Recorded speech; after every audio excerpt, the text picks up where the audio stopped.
Valheim Ashlands is officially released to the public test branch at the time of this video, so here are a few tips to help you enter the Ashlands biome for the first time without making a few of the same mistakes that I made my first time.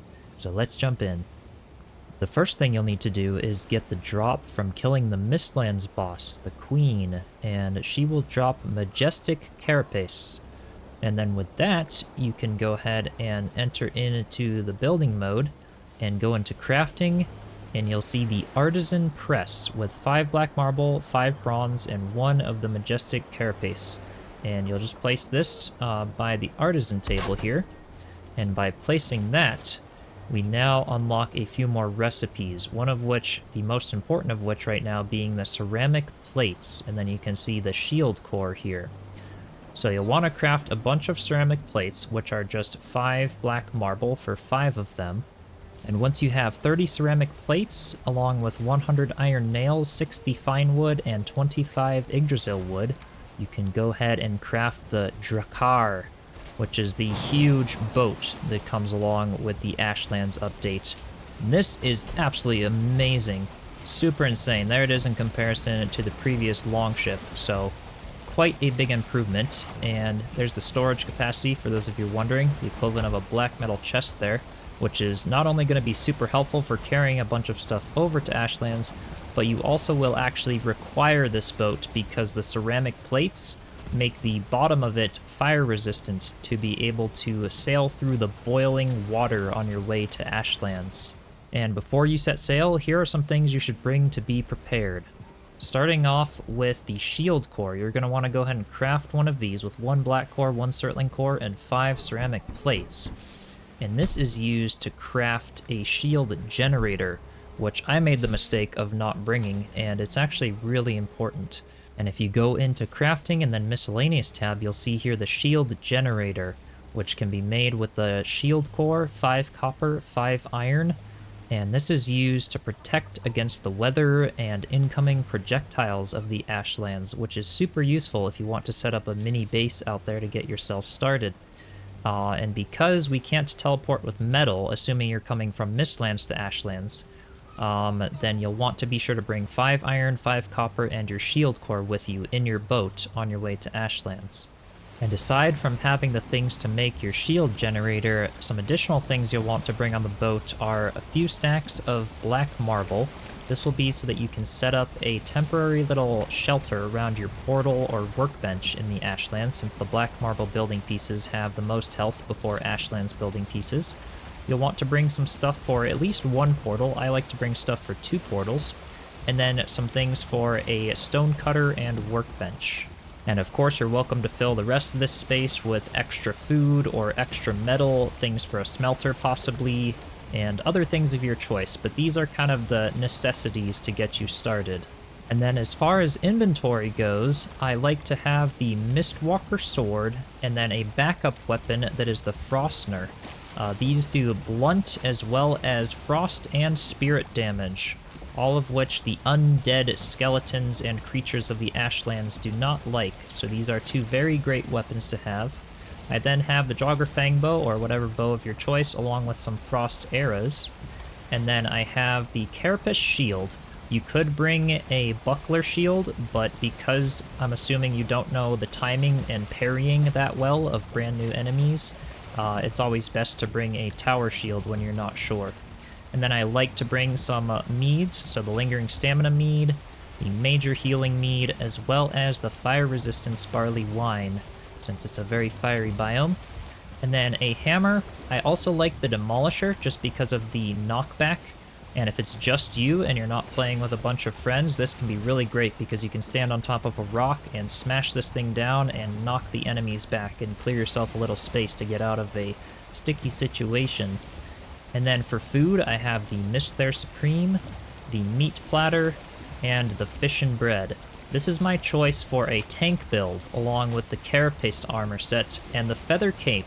There might be some controversy around the Feather Cape because they did nerf it to make it very weak versus fire, but I still notice myself taking so much fall damage, and it's nice to have the extra 20% jump height, as well as minus 20% stamina usage for jumping, So the benefits have outweighed the negatives, at least in my experience, but it is weak versus fire, so do keep that in mind. So that's for a tank build, and then you'll obviously want to have your Mangyord on you just to carry more resources. And then if you're going a mage build, it would be awesome to have obviously the Ether Weave armor, and then you'll want to have the Staff of Frost and the Staff of Protection. And if you're playing with a friend, one of you could have the Staff of Protection while the other one could be a tank, so that you could keep casting the protective bubbles around all the players to be able to protect them, because this is actually quite effective against the Ashlands mobs. And then for basic tools, I'm just including a black metal pickaxe as well as a black metal axe. And with that, we are ready to set sail. Alright, so once you've been sailing for a while, you'll start to near up on Ashlands here in the south. And this section is Ashlands. This will not be explored for you, but it's easier to explain having a little portion of it being explored for this video. And you'll see here that there's this differentiation between the ocean and then the Ashlands with the dark purple water here. Ashlands biome is entirely surrounded by water, so you're never going to have land connecting it. So it's always best to kind of skim the outskirts here, and in my case I found a little tiny chunk of black forest. And this is a great opportunity for me to place one of my 2 portals. This is why I like to bring 2, because this is the last bit of safe land that you're ever going to find. So this is a really good chance to just go ahead and grab a workbench down and grab the second portal. And then we can go ahead back to the base, assuming you have a good base with a good comfort level for a rested buff. You can head back to the base, grab your rested buff, maybe grab whatever food you need, and then hit the ground running, preferably in the daytime so that you can see as you enter Ashlands. You'll come back through this portal when you're already pretty close to Ashlands, and then you can jump back on the boat here and make the final sail into the Ashlands waters. And again, it's evening for me now, so I would basically go through the portal, get a rested buff, and then come back here and continue onward, essentially, into the Ashlands during the day. Alright, so it is now early morning. I have my rested buff. I'm just going to go ahead and top up on food to make sure all of that is good. And we're going to start sailing into the Ashlands. You can see here a bunch of spiky rocks have just appeared in front of us. I'm going to slow down the boat just a little bit. I'm going to try to eyeball a gap in those rocks. And you can see we're in this like reddish purple water here. This is the boiling water that you can't sail through with a normal boat. And we might run into all sorts of stuff in here that wants to kill us. You can see there's a serpent right over there in the distance. It might aggro on us. But our sole goal for this is to try to get through these rocks, because we have to get through these in order to find land on the other side. So I'm kind of eyeing my gap. I see a pretty good gap in the rocks. Let's see, there's one kind of there. There's one like straight ahead there.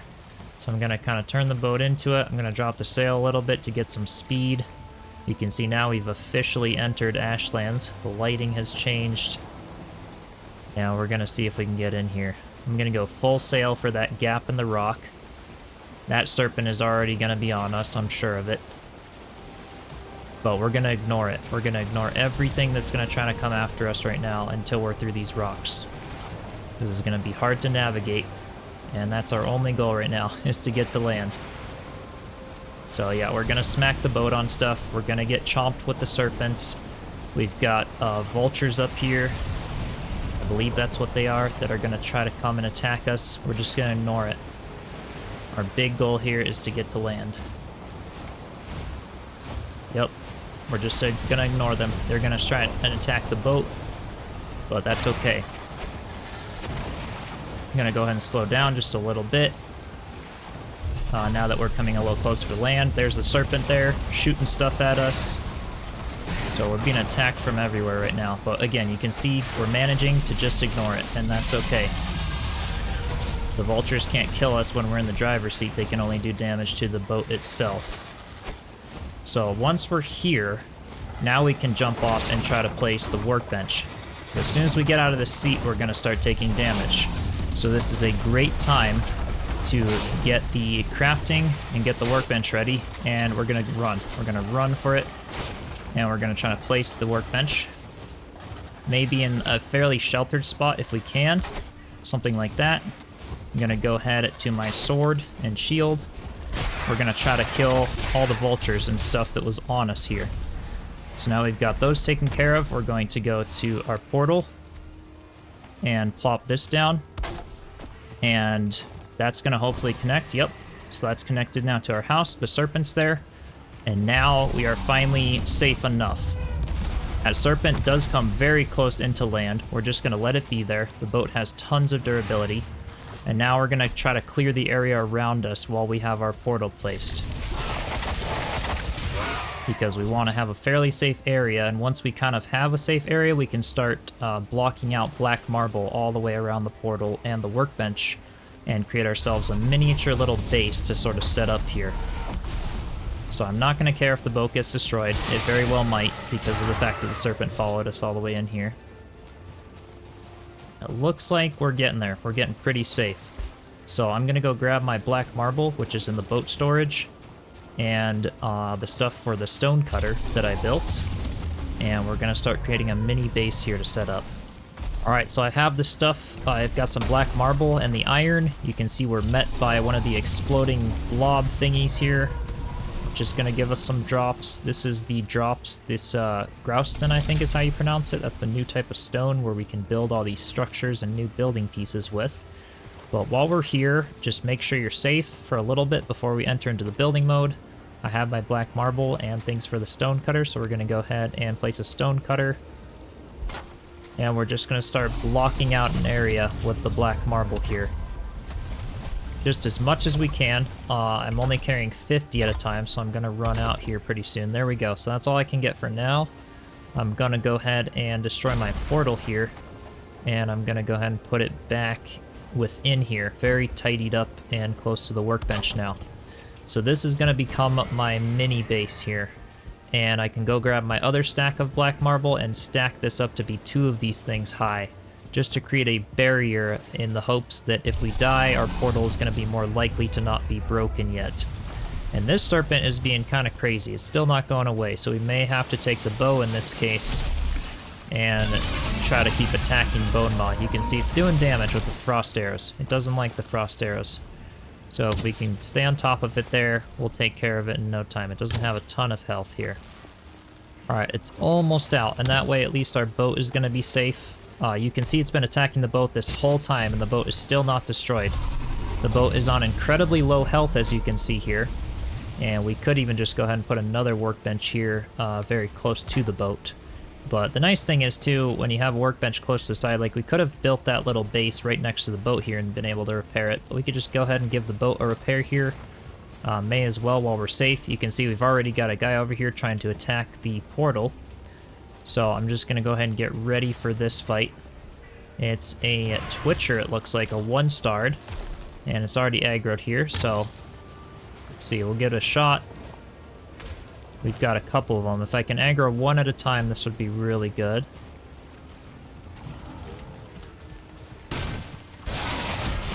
Alright, so they're going to do damage, but you can see here that the Mistwalker is absolutely insane. Does such a good job. And we can go ahead and parry them. The ones that are not 1-star, you should be able to take care of pretty easy. There's another one of the lava blob thingies. These explode, so just hold right-click with your shield. You can see there it's going to explode, but it's not going to do tons of damage if you just hold your shield at it. So now that we've kind of cleared an area, you can see there's more stuff over there, but we're fairly safe now to begin our exploration. So I've gone ahead and continued the walls up around my base, and because we have the stone cutter here, we can go ahead and build with the new material there. All of the Grouston material. So I've just gone ahead and done these walls and everything, and this has got a lot of durability. It's great for a base. Another thing to keep in mind, because we've got fire and meteor showers and everything like that, getting a roof above us is going to be really good to protect your workbench, your stone cutter, and the portal as well. And that'll make us feel a lot safer. We can just keep kind of picking the mobs off one by one as we start building this base out. It can be super ugly at first. The big purpose of this is just to get the portal down. And then you can see we've got this stuff as well for the shield generator. So we can go ahead and place that there. and then that gets fueled by bones. So that's where we can go ahead and add bones. You can see we didn't bring bones with us, so we can either just go back through the portal, because you can easily portal bones, or there's other places to find a bunch of bones in the Ashlands. So here we go, this is what I'm talking about, these big nests of bones, and we can go ahead and destroy these, and you can see we just get tons and tons of bones right there. And we can take these back to our little portal there, and then go ahead and add a bunch of bones there, and it will fuel this big shield generator here. As you can see, there's still mobs that we gotta take care of, but this thing is gonna protect us from all of the meteor showers and fire. So mobs, I think, can still get through it, but the fire cannot, which is really, really good. So that's gonna just help our base stay a bit more protected, especially if you wanted to start building some more chests and sort of set up a miniature area here. It's not required. We obviously did it without it in the live stream that I just did. But yeah, it's nice to be able to bring that metal on the boat while you're thinking of it, instead of having to do a whole nother trip back to try to get the metal. So you can see here that some of the meteors are hitting this protective shield wall. Every now and then we'll see it flash up and everything, and that's it basically protecting our base within this area. And another thing too, if you notice yourself being constantly raided by all these mobs and they seem to just not be going away, you're most likely by a spawner. And that's what's happening here. There's a spawner up here. This is the Monument of Torment. And this is where the Demolisher comes in handy, because you can see we've got the mobs trying to chase us, so we can use the Demolisher, and it does a ton of knockback to all of the mobs around us, so that we can go ahead and destroy this spawner. You can see it keeps knocking them away. It'll keep knocking the vultures away, and we actually get a chance to destroy this thing. And then as soon as it's destroyed like that, that's your chance to run out of there, but you know it's not going to keep spawning mobs around you, and then you can hopefully just pick them off one by one. And you can see no more of them are spawning from that area, because we just destroyed the spawner. So that's another great use for the Demolisher there. So I hope you enjoyed this video. The purpose of this was to hopefully give you a sense of what to expect when entering Ashlands for the first time, especially if you're a solo player trying to do this. So I hope it didn't give away too many spoilers. I tried to keep it relatively spoiler free, just to kind of give you the confidence to enter Ashlands for the first time, but the rest is up to you. Have a ton of fun exploring this new update. It is so amazing and packed with a lot of great content. So I might do more guide videos if there are requests for them, but otherwise definitely subscribe and stay tuned for more live streams exploring the Ashlands, because I am so excited to take a look at more of what this biome has to offer. So with that said, huge shout out to all of my channel members. Be sure to join the Discord server through the link in the description. Don't forget to subscribe, and I will see you in the next one. Cheers.